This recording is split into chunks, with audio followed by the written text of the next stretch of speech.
In the vast fields of 19th-century Russia, serf women lived lives of unrelenting hardship, bound to a feudal system that treated them as property rather than people. The 1800s marked the height of serfdom in Russia, where over 23 million individuals, nearly half of them women, were owned by landowners until the Emancipation of 1861.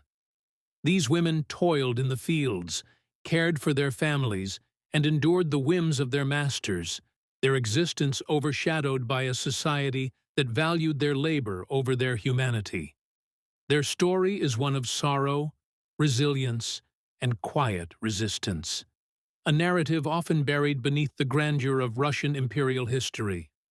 The fields they worked became both their prison and their battleground, shaping a legacy of struggle that echoes to this day.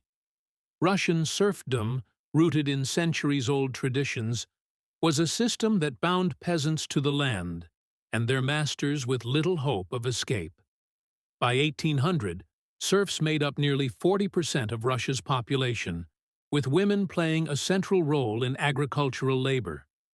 They plowed fields, harvested crops like rye and wheat, and tended livestock under grueling conditions, often from dawn until dusk.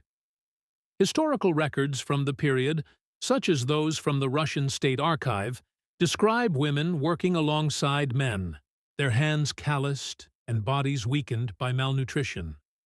Landowners demanded quotas that left little for the serfs themselves, and women bore the additional burden of domestic tasks, cooking, sewing, and raising children, while facing the constant threat of punishment for failing to meet expectations.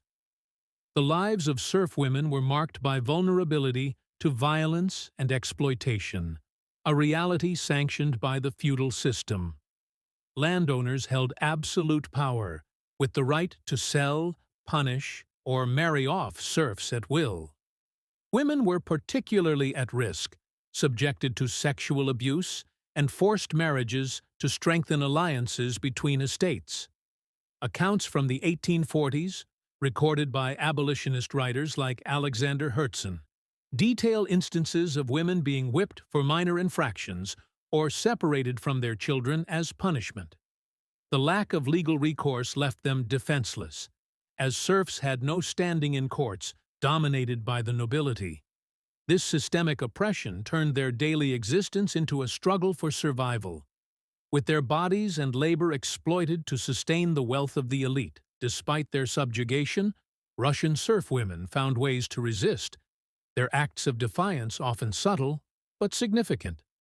Some engaged in passive resistance, such as working slowly or feigning illness to avoid labor demands, a tactic noted in estate records from the 1830s. Others participated in more overt rebellions, like the Pugachev Rebellion of 1773 to 1775, where women supported the uprising by providing food and shelter to rebels, a tradition that lingered into the 1800s.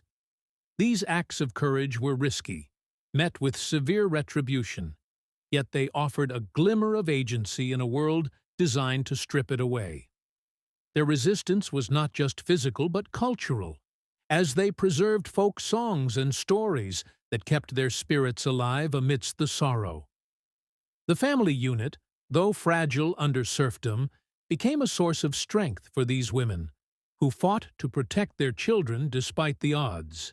Marriage among serfs required the landowner's approval, often leading to unions that prioritized economic gain over love. Women gave birth in harsh conditions, with infant mortality rates high due to malnutrition and lack of medical care. Estimates from the 1850s suggest up to 50% of serf children died before age 5. Mothers worked the fields with infants strapped to their backs, a practice documented in sketches by travelers like the Marquis de Custine in 1839. Their determination to keep families intact, even under the threat of sale or separation, reflects a resilience that defied the dehumanizing system they lived within. The road to emancipation began to take shape in the mid-1800s, spurred by growing unrest and pressure from reformist thinkers. By the 1850s, the inefficiency of serf labor and a series of peasant uprisings, including the 1861 revolt in Besna, prompted Tsar Alexander II to issue the Emancipation Manifesto. For serf women, freedom came with mixed blessings. While they were no longer legally bound, many remained tied to the land as indebted laborers under the new system. Historical data from the Russian census of 1861 shows that women, lacking education or resources, struggled to transition, their lives still shaped by poverty. The emancipation marked a turning point, yet it was a slow and incomplete liberation for those who had suffered the longest.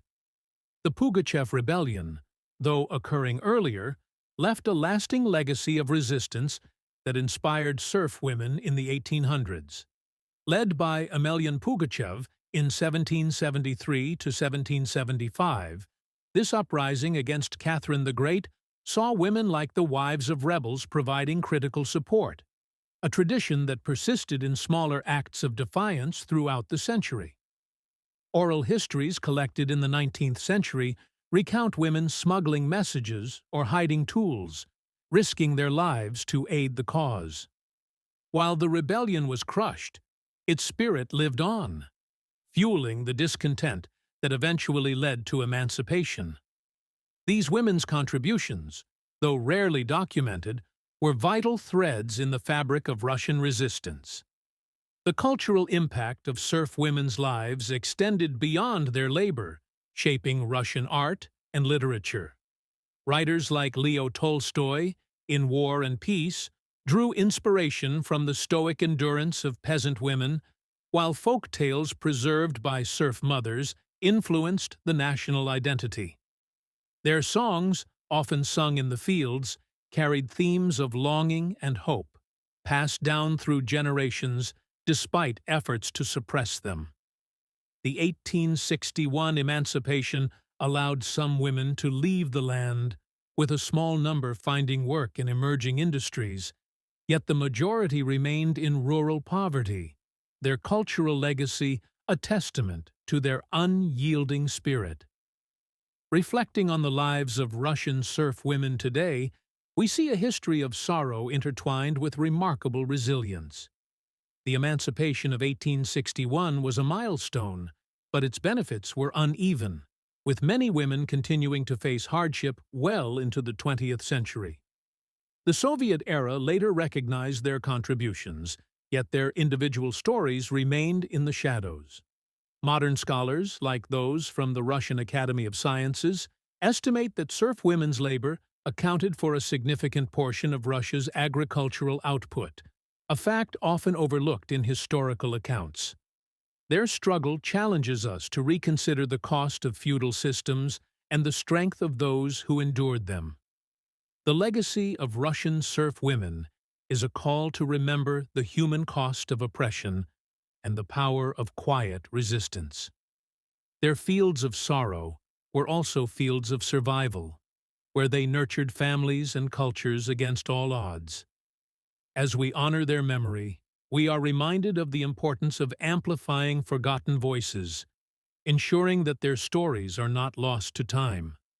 The emancipation of 1861 marked the end of legal bondage, but the true liberation of their descendants lies in recognizing the depth of their endurance, a legacy that continues to inspire the fight for justice today.